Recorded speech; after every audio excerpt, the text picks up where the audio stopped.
85. Byakta tersenyum miring. Kau terkejut, atau masih berat hati? Nirma gugup, memilih menunduk, memperhatikan garis-garis tikar berwarna merah hijau. Cuma sedikit terkejut, bagaimana mungkin Anda begitu mudah berucap seperti tadi, seakan nyawa seseorang itu hanyalah seekor semut. Hahaha, kalau hanya ingin memberikan kematian bagi mereka, takkan mungkin saya sudi bersusah payah, membuang banyak waktu. Tinggal culik, langsung eksekusi, selesai. Byakta kembali menyeruput teh hangat. Jika Afna sampai mati yang bakalan repot ya saya juga. Dikarenakan status kami masih sah suami istri, tetapi bukan berarti saya akan tinggal diam bila harga diri ini diinjak-injak sedemikian rupa. Ketulusan dibalas dusta, cinta yang selalu saya jaga dikhianati dengan cara paling menjijikan. Bodohnya kau Afna, telah menyia-nyiakan sosok yang begitu mencintaimu. Nirma dapat melihat sorot kesakitan di netra tegas Byakta. Bukankah kita sama, Nirma? Mencintai seseorang yang salah, tidak tahu diri, dikasih hati minta jantung, disayangi malah mengkhianati, sambungnya seraya menatap sisi samping bahu Nirma. Nirma tersenyum masam, menatap foto sang ibu dan kakaknya yang dipajang pada dinding. Kita berbeda, Pak. Saya pantas mendapatkan semua ini, lantaran ulah menjijikan diri sendiri. Sedangkan Anda adalah pria setia, dikhianati oleh seorang wanita yang tak tahu bagaimana caranya bersyukur. Mungkin, kalau saja kau tak melakukan kesalahan, bisa jadi kakakmu belum tentu bisa bersatu dengan Bang Agam. Tapi, bukan berarti perbuatanmu dapat dimaklumi. Salah tetaplah salah. Hanya saja, cobalah untuk mengambil sisi baiknya agar kau tak terus berkubang dalam penyesalan. Ganti semua hal buruk di masa lalu dengan menjadi sosok yang baru. Anggaplah semua ini memang sudah suratan takdir yang maha kuasa. Ujung hijab segi empat itu terkena tetesan buliran bening. Nirma menangis dalam diam. Kata-kata juragan Byakta sungguh mengena di hatinya. Bagaimana kandunganmu? Byakta mengalihkan pembicaraan. Baik, jawabnya seraya menghapus jejak air mata. Kalau baik, kau tak mungkin berulang kali nyaris pingsan, Nirma. Saya hanya kelelahan, mungkin dikarenakan banyak pikiran juga. Tapi, tak ada yang perlu dikhawatirkan. Nada suaramu tak meyakinkan. Byakta jelas tahu wanita ini sedang menyembunyikan sesuatu. Nirma menatap sayu wajah juragan Byakta. Terima kasih atas perhatian, dan segala kebaikannya, Pak. Berkat Anda, saya bisa memiliki kesempatan untuk memperbaiki diri. Byakta tersenyum tulus, membalas hangat tatapan sendu itu. Mata Biatun berbinar cerah, kala mendapati dua motor masuk ke halaman rumahnya. Pak Kasim, Iem, Pak RT desanya, dan ada juga Pak Ustadz, mereka menaiki dua motor. Hala, gaya tak sudi balikan, tapi pagi-pagi buta berkunjung. Pasti mau ngajak seatap lagi. Pak, kau itu sudah terbiasa hidup enak, mana mungkin mau kembali menjadi orang melarat. Biatun pura-pura tidak senang, wajahnya begitu masam mempersilahkan para tamu masuk ke dalam rumah, tak juga membalas ucapan salam. Juria bergegas membuatkan teh, tepati langkahnya terhenti. Kami tak lama di sini, hanya ingin menjadi saksi atas apa yang hendak diucapkan oleh Pak Kasim, ucap Pak RT. Semakin cepat, malah lebih bagus, gula dan teh pun jadi tak berkurang. Yasir keluar dari kamar, tadi ia mendengar kedatangan bapaknya. Kemarin dirinya sudah berkunjung ke rumah sang bude, tetapi disuruh pulang lagi. Saat semua duduk di lantai beralaskan karpet terpal, Pak Kasim lebih dulu memindai wajah wanita yang sudah bersamanya lebih dari 20 tahun, lalu menatap tegas rupa sang putra sematawayang. Dengan disaksikan Pak RT, dan Pak Ustadz, serta semua yang ada di sini, saya Kasim, menjatuhkan talak 3 terhadap engkau Atun binti Munir. Mulai detik ini, kita bukan lagi pasangan suami istri. Semua harta bersama, saya berikan kepadamu dan juga Yasir. Setelah lebaran usai, saya akan mengajukan permohonan cerai di pengadilan agama. Agar hubungan kita benar-benar telah berakhir baik secara agama maupun negara. Tanpa jeda laki-laki parubaya itu memutus ikatan sakral pernikahan, ada rasa lega di hatinya. Walaupun perceraian dibenci oleh Allah, tetapi mempertahankan rumah tangga yang memang bukan dia si kepala keluarga bukanlah hal sehat. Selama ini dirinya hanya sebatas suami tanpa kekuasaan. Atunlah yang mengatur segalanya, wanita itu tidak pernah mau mendengar apalagi dibimbing. Ini tidak sah. Kembali wanita gempal itu meraung, tangannya meraih asbak rokok, tetapi keduluan iem. Dasar laki-laki kere. Tega kau mencampakkan aku setelah bisa berdiri di atas kakimu sendiri. Yasir, pegangin ibukmu itu. Kasih paham padanya agar tak menggila persis orang tak waras. Iem melempar jauh asbak aluminium ke pojokan. Betina durjana kau, Iem. Pasti kau yang sudah mencuci otak suamiku. Mengaku saja kau, sialan. Biatun berusaha bangkit. Kau yakin mau duel denganku, Tun? Sudah siap menerima konsekuensinya. Bisa-bisa rumah ini bakalan roboh akibat goncangan badanmu yang macam gajah. Iem ikut berdiri, siap laga kambing. Cukup, Pak Kasim menghentikan aksi sang adik. Urusan kami sudah selesai, ikrar talak tadi pun sah. Jadi, Pak Kasim dan juga Biatun, sekarang bukan lagi suami istri, ungkap Pak Ustadz. Kemudian para tamu tadi mulai berlalu, membiarkan Biatun menangis pilu. Sudahlah, Buk. Yasir berusaha menenangkan. Apanya yang sudah? Kau tak tengok sekarang ibu jadi janda. Lantas mau bagaimana lagi? Bapak kekeh tak mau kembali. Hardiknya sedikit keras. Bibik tolong temani, Ibu. Saya ada urusan di luar kota. Esok atau lusa baru kembali. Yasir berlalu begitu saja, meninggalkan sang ibu yang masih dirundung duka.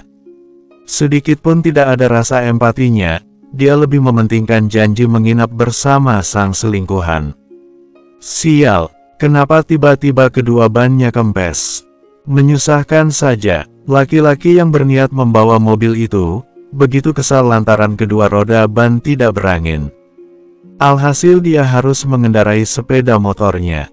Setengah jam kemudian, Yasir sudah sampai di tempat sepi, di mana sudah ada Afna yang menunggu. Lah, kenapa tak bawa mobil? Tanya wanita bercelana jeans ketat dan kaos polos. Bocor, akan makan waktu bila ganti ban.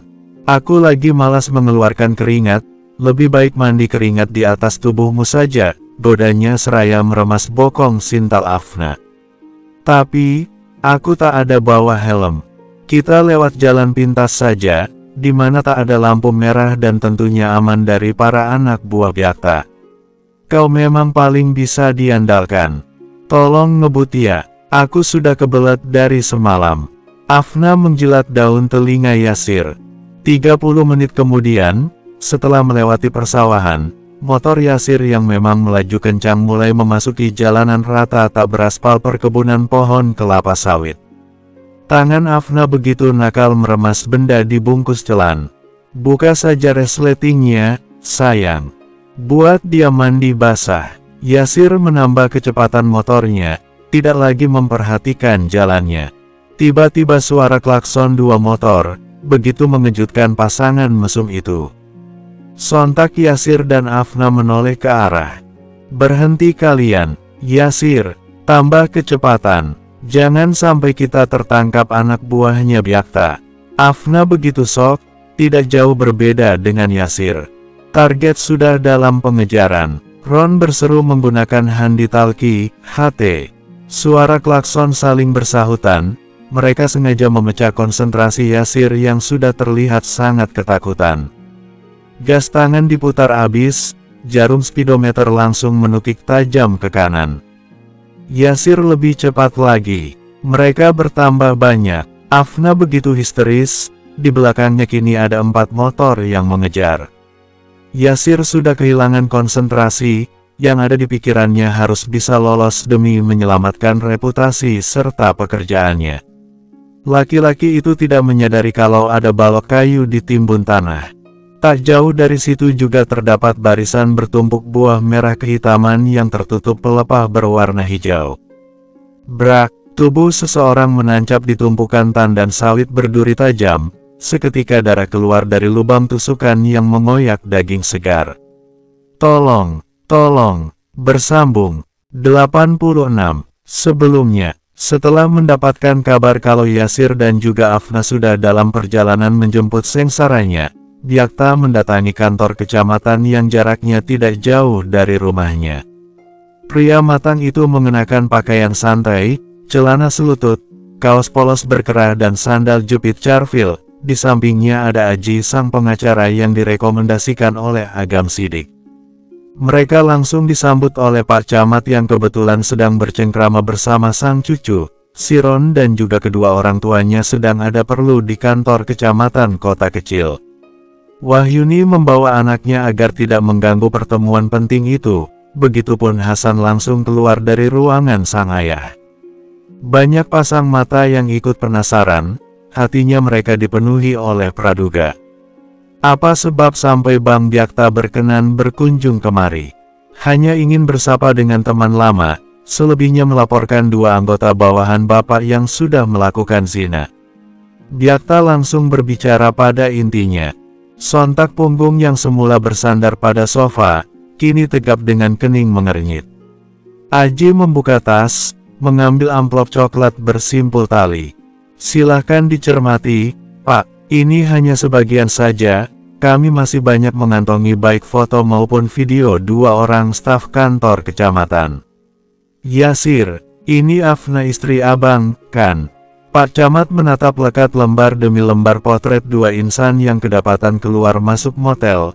Ada juga pose tak senonoh mereka saling melumat bibir di bawah rimbunnya kebun sawit, satu foto yang membuat darah Pak Camat berdesir. Bagaimana bisa Bapak kecolongan? Mereka sejelas itu melakukan perselingkuhan, bahkan tak takut kepergok kala kalian mengadakan liburan bersama demi menjaga kekompakan, cemooh Aji ikut menimpali.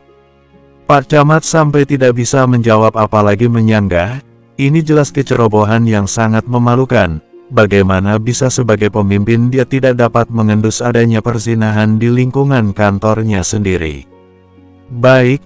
Saya akan menindaklanjuti, memberi surat peringatan, menyelidiki lebih dalam lagi, barulah akan mengambil tindakan tegas, ujarnya. Perlu makan waktu berapa lama? Seminggu, sebulan, atau setahun? Masih kurang bukti yang terpampang nyata itu. Apa perlu saya bawa Bapak melihat bagaimana mereka mendesah, mengerang serta berbagi peluh? Byakta mencecar abis. Tapi segala sesuatunya harus sesuai prosedur, Bang. Tak bisa langsung memecat, saya juga harus menjaga nama baik kantor kecamatan, ucapnya serba salah. Terlambat, sejak saya masuk ke bangunan ini, di luar sana, lebih dari 10 orang sedang membagikan berita menggemparkan. Ujung bibir Byakta tertarik ke atas. Aji memberikan surat kabar tipis, yang seluruh isinya tentang Yasir dan Afna, lengkap dengan profesi, gelar pendidikan, sampai latar belakang keluarga mereka, tidak ketinggalan sebuah foto dua orang berseragam dinas, saling berpelukan di halaman kantor kecamatan. Byakta berdiri, begitu juga dengan Aji.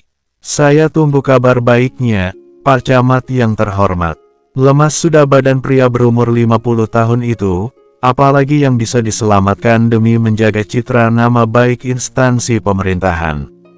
Pemecatan secara tidak hormat pun tentu belum cukup, berita heboh itu sudah terlanjur menyebar entah sampai mana saja.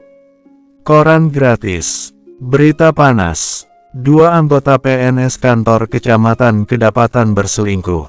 Apa isinya, Bang? Amala bertanya, kala sang suami baru saja menerima koran dari seorang pemuda. Agam mendengus, tersenyum mencemooh.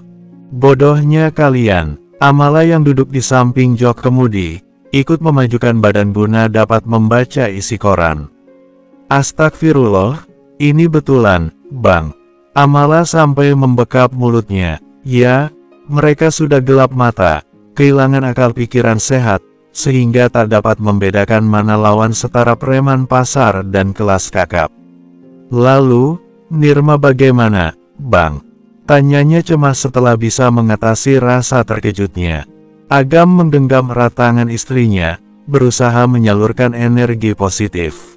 Dia baik-baik saja, orangnya Juragan Byakta selalu menjaganya dari jarak aman. Sekarang jadi ke rumah sakit, atau mau pulang? Balik saja. Setelah abang usap-usap, perut Nur lebih enakan sekarang.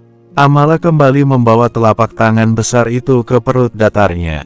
Tadi, selama mengikuti kelas Tante Sania, perutnya terasa tidak nyaman, bisa jadi mahnya kambuh, atau... Agam pun menurut, memasukkan tangannya di balik baju sang istri, mengusap lembut perut berkulit halus. Kemudian melajukan mobil kembali ke desa mereka. Brak, motor jenis sport yang terbilang mewah pada masanya, terbang layaknya jumping tinggi. BUGH, punggung Afna menghantam tanah liat, matanya terbelalak kala badan motor hendak terjun bebas, secepat yang dia bisa, bersusah payah berguling lalu masuk parit semak rumput. JLEB, tolong, ia merintih, bokongnya terasa nyeri, perih, rasa sakit begitu menusuk kulitnya yang tertancap duri pelepah bagian ujung tidak berdaun, napasnya mulai pendek-pendek dan kesadarannya pun menghilang.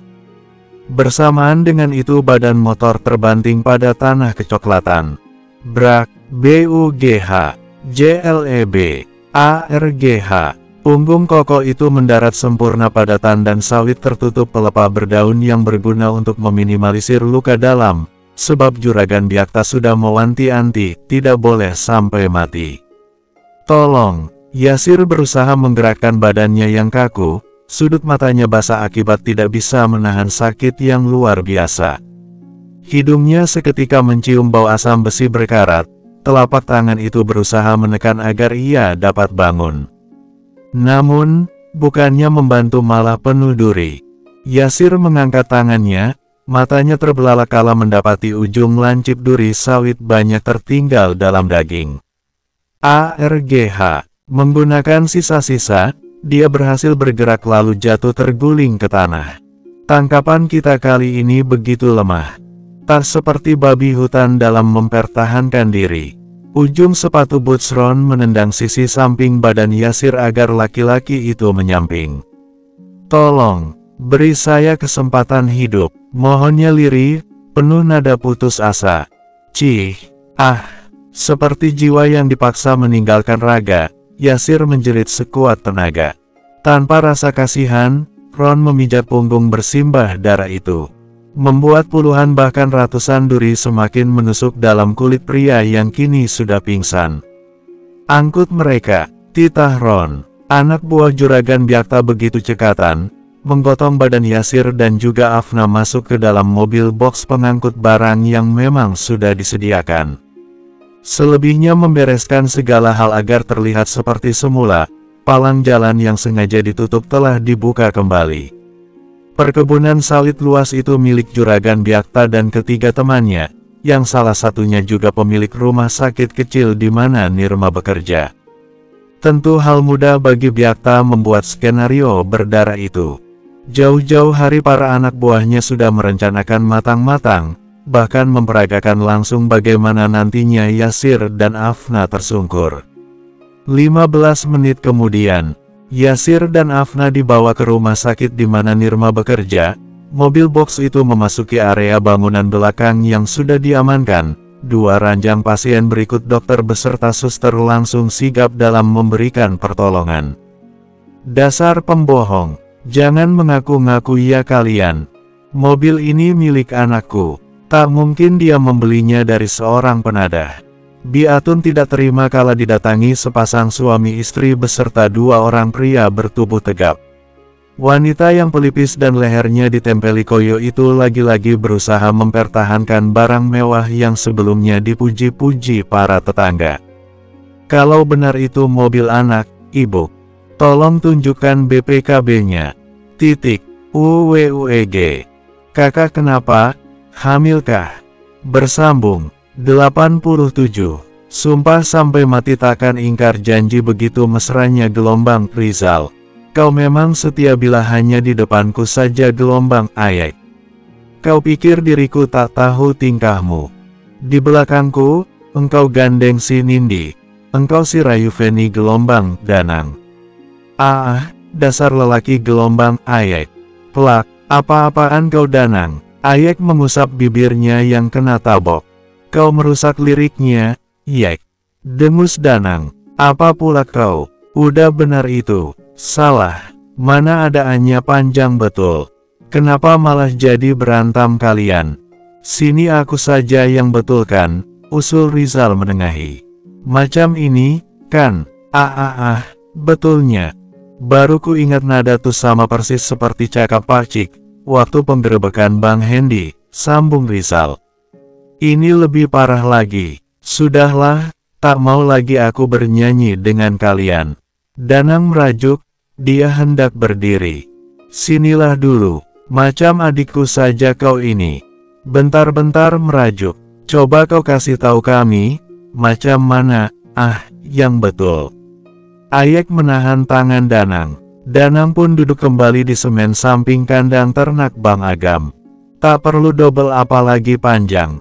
Cukup A dan H, terus dibaca. Paham tak kalian? Mengerti?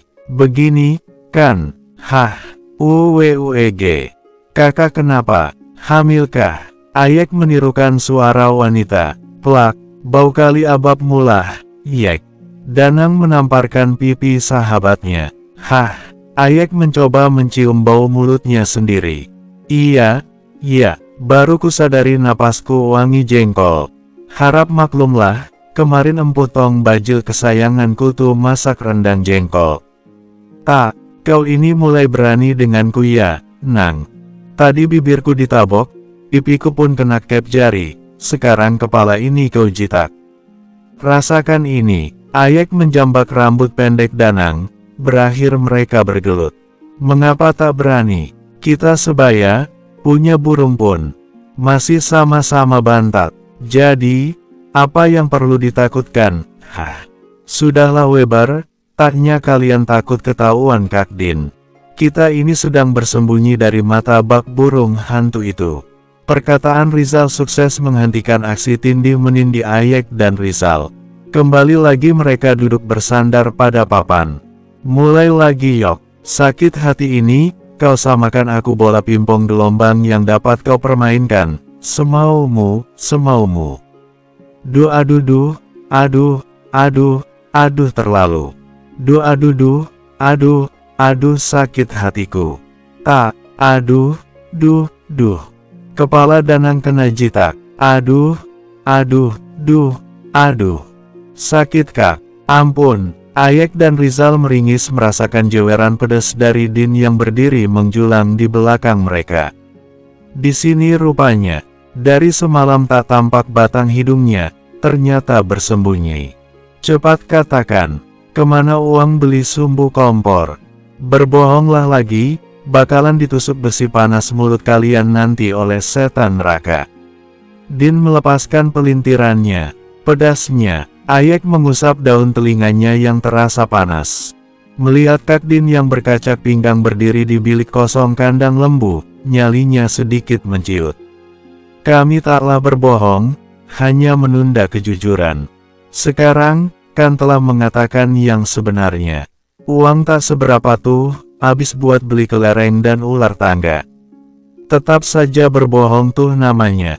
Nah, wajib dihukum agar tak lagi mengulangi perbuatannya yang sama, ucap Din menatap penuh arti. Tak mau, pasti hukumannya berat, tak sepadan dengan jumlah uangnya. Betul, seru Rizal dan juga Danang. Baiklah, bakalan kakak laporkan ke para mamak kalian. Din pura-pura balik badan, hendak pergi. Dasar pengadu, apa hukumannya? Dengus Ayek berat hati. Sementara di rumah Biatun, ketegangan begitu terasa. Ibu dari Yasir Huda itu kekeh tidak mau menyerahkan mobilnya. Bila tetap kalian bersikeras, jangan salahkan saya kalau membawa masalah ini ke kantor polisi. Ancamnya mencoba menakuti. Silahkan. Namun, kalau terbukti memang Kamilah pemilik mobil itu, gantian Anda yang saya perkarakan dengan pasal pencemaran nama baik dan berkomplot melakukan pencurian. Laki-laki lumayan tampan itu tak gentar, malah mengancam balik. Jelas Biatun ketakutan, seumur-umur belum pernah dia berurusan dengan pihak berwajib. Begini saja, siapa di antara kalian yang memiliki surat bukti kepemilikan? Kalau ada, silahkan tunjukkan. Pak RW khusus dipanggil untuk menjadi saksi serta penengah. Wanita yang sedari tadi masih diam, membuka tas tangannya, mengeluarkan buku BPKB dan juga kwitansi pembelian, serta KTP. Silahkan dicek, Pak. Dengan disaksikan salah satu anak juriah yang sudah dewasa, Pak RW mengecek buku berwarna biru, keluaran tahun-tahun 1990 sampai tahun 2000, tertera nama pemilik mobil itu sama dengan yang tertulis di KTP. Jelas sepasang suami istri inilah yang berhak atas mobilnya. Bagaimana? Sudah pasti Yasir pemenangnya, kan? Bisa jadi orang gila inilah yang bekerja sama dengan para pencuri. Tuduh Biatun, tanpa mau menunggu penjelasan. Sang keponakan menghela napas berat, lama-lama kesabarannya terkikis abis menghadapi sang bibi yang memiliki sifat sangat tidak terpuji. Merekalah pemilik mobil yang terparkir di halaman rumahmu, Biatun.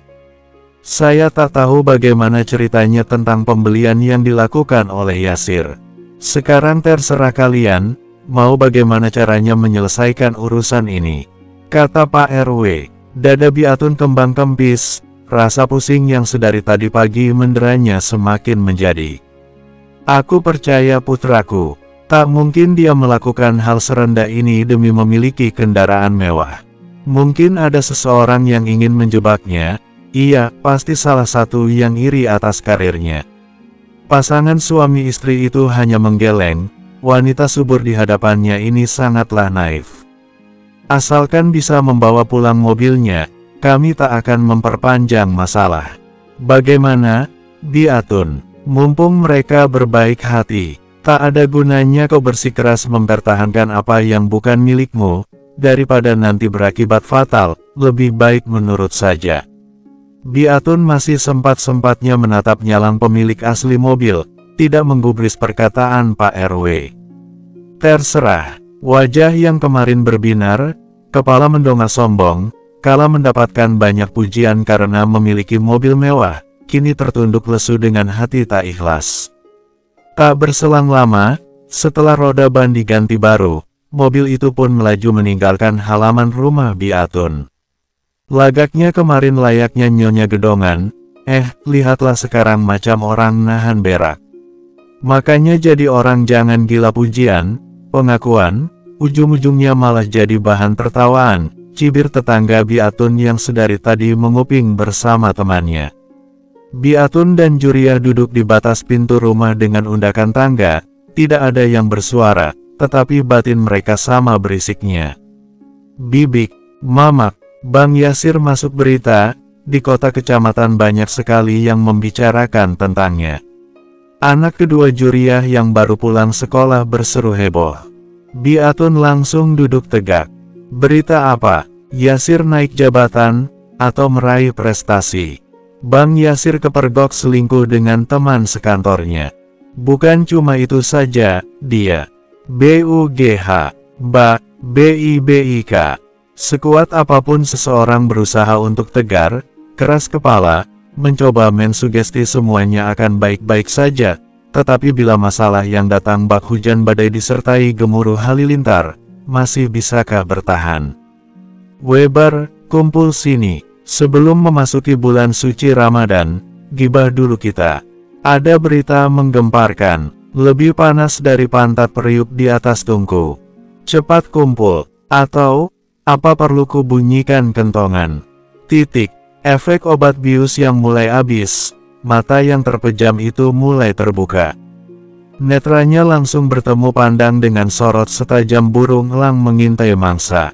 Tanda tangani berkas-berkas itu, atau kau memilih mendekam di balik jeruji besi penjara. Bersambung.